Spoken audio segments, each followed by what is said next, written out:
भोजपुरी के आन सान जवन हवे रे, भोजपुरी के आन सान जवन हवे रे। काहे कहलू सोमया पवन कमन हवे रे, काहे कहलू सोमया पवन कमन हवे रे। भोजपुरी के आन सान जवन हवे रे, भोजपुरी के आन सान जवन हवे रे।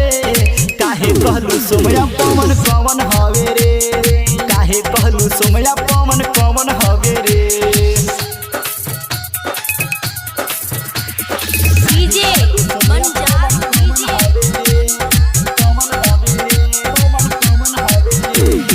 जेठारा तू दम पर कूदता बाडू हो, धोखा देही बाता ना बुझता बाडू हो, धोखा देही बाता ना बुझता बाडू हो।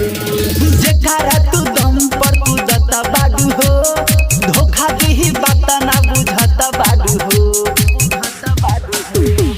नामक के तू ओकारा कदैले हमन रे, नामक के तू ओकारा कदैले हमन रे। काहे कहलू सोमया पवन कमन हवे रे, काहे कहलू सोमया पवन कमन हवे रे।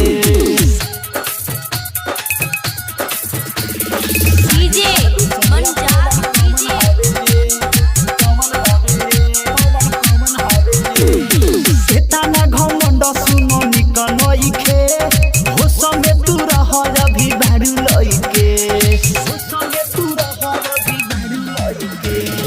एतना घमंड सुनो निक नइखे, हो संगे तू रह अभी बारू लइके, बारू लइके। बाबू अंगुना कहता सुनह जमन रे, ए हसना लाउद्दीन कहे सुनह जमन रे। काहे कहलू सोमया पवन कमन हवे रे, काहे कहलू सोमया पवन कमन हवे रे। साज फिल्म्स रिकॉर्डिंग स्टूडियो, लाला छपरा चौक।